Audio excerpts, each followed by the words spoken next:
high desert. Jessica. Mark, thank you. We are learning new developments about the human remains that were found in the trunk of an impounded vehicle yesterday afternoon. The vehicle is said to be linked to a singer with a large following. KTLA's Aaron Myers live now in Hollywood with the details. Aaron, good morning. Good morning, Jess. At this time, we don't know the identity of the person that was found in that car, and they may have been in that trunk for some time as the car was found several days ago. But TMZ reports that the car may be linked to the singer David. We can go ahead and show you his picture. He's 20 years old, getting very popular right now, and is currently on tour. He's supposed to be performing tonight in Minneapolis. Now, TMZ reports that the vehicle is registered in Hempstead, Texas, to David Anthony Burke, David's real name. He last posted on social media yesterday and has millions of followers on social media. Sky 5 was overhead as detectives were seen surrounding a black Tesla in a Hollywood tow yard. That's where investigators found a body said to be wrapped in a bag in the Tesla's front trunk. LAPD detectives responded to Hollywood Tow, located on the 1000 block of Mansfield Avenue near Romaine Street, shortly before 12:30 yesterday afternoon.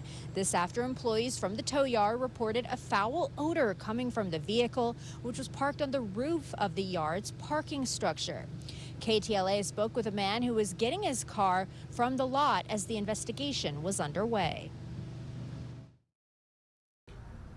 That's kind of messed up. I mean, I don't want to swear on camera, but yeah, I'd say that's pretty horrifying. Nobody wants to, I mean, we live here, so that's kind of gross. Yeah, I mean, I hope they find who did. I mean, the person, though, their family, that's got to be terrible. The LAPD towed the car from the yard after gathering evidence at the scene. They say the car was reported abandoned in the Hollywood Hills about 5 days ago.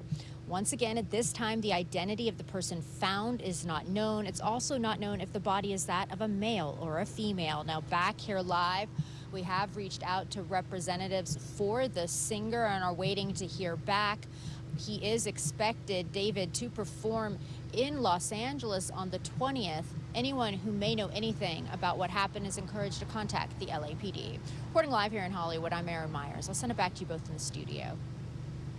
Aaron, thank you. A vehicle ending up on its side after a traffic collision in Exposition Park earlier this morning. This happened on Exposition Boulevard and Bill Robertson Lane around 4:30 this morning. Video from Sky 5 shows the car on its side next to a downed pole. Another vehicle was involved in the crash as well. It's unclear if there are any injuries. It's also unclear what caused the crash. The Trump administration is promising to continue its aggressive immigration raids in Southern California after a legal victory from the U.S. Supreme Court. The ruling yesterday lifted a temporary restraining order which had been in place since July. It barred agents from stopping people solely based on race, language, job, or location. Border Czar Tom Homan spoke this morning outside the White House. We know they're releasing public safety threats back in the community every day. We're going to go where the biggest problems are. The biggest problems are sanctuary cities. ICE agents aren't racially profiling. Everybody, regardless of immigration status, has some fundamental due process rights, including protection from unlawful search and seizure. The Supreme Court's decision only lifts the temporary restraining order issued by a lower court judge. It does not prevent the case from moving forward.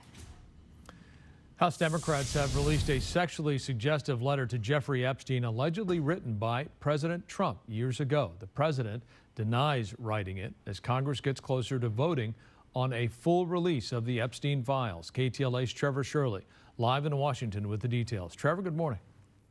Frank, good morning to you as well. Earlier this year, President Trump denied that letter ever existed and then sued the Wall Street Journal over its reporting. This is the letter released by House Democrats, written to Jeffrey Epstein on his birthday in 2003, allegedly by Donald Trump. The letter was first reported on by the Wall Street Journal earlier this year. It contains an imagined conversation between a Jeffrey and a Donald and makes reference to a, quote, wonderful secret. President Trump denied the letter even existed and sued the Journal and its parent company. White House Press Secretary Caroline Leavitt also denying the president had anything to do with the letter. Congress obtained the letter as part of a subpoena of Epstein's estate by the House Oversight Committee, which is currently run by Republicans, who've been blasting Democrats for, quote, cherry-picking information to hurt the president. What people seem to forget is that the Democrats had complete power, and they couldn't find the time to release these files, which means that they're using these victims of these horrendous crimes as political pawns. The letter's release comes as Congress inches closer to a vote on a petition to release all the government's files on Jeffrey Epstein. The country is pretty much together on Epstein. They want the files released. It's a bipartisan bill, but it's still 2 signatures short of the number needed to pass. The remaining holdouts are all Republicans. And because House lawmakers still don't have enough signatures to force the release of the government's Epstein files, it's not clear when a vote on that bill might actually happen. That's the latest here in Washington. We'll send it back to you guys in LA. Okay, Trevor, thank you. Just in, the Prime Minister of France has stepped down. Francois Bayrou turned in his resignation to French President Emmanuel Macron this morning. This after he overwhelmingly lost a confidence vote by government legislators.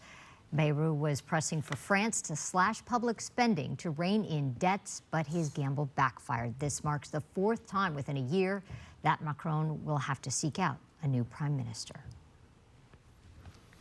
All right, 10:06. Mr. Kriske has promised a cool down, but not a cold. Exactly. Cool down. We're still a couple of weeks away, or even a month or so away before we start talking cold. Okay. But cool down definitely out of the 90s into the 80s. Okay. So that's your cool down. You can't say the Freezing. 80s. Yeah. Freezing cold. Yeah. I'm going to go sit outside in the parking lot and give ice cream to everybody.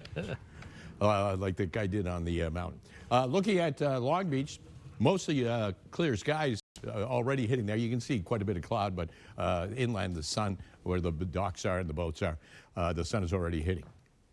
Temperature, temperature at the moment 71, 3 degrees cooler than yesterday at this time, and the winds are from the southeast at 6 miles per hour. On our almanac, yesterday, 88, 84 is the average, and 104 record set in 2024. Thank you, but no water. I'm fine. And actually, the water makes me choke even more. Wind advisory, that continues all the way through until tomorrow, overnight tonight and tomorrow morning in around the Santa Barbara area. You get those sundowner winds, and they last a little bit longer. Then up in the mountains, San Bernardino Mountains, in through the deserts, we also have that wind advisory. That goes on overnight tonight until 1 o'clock in the morning. Marine layer coming back in. That's what's going to give us some cooler temperatures. And by Thursday, we might even see some light drizzle with that marine layer. There you can see pockets of it. But the main story, the cooler temperatures with the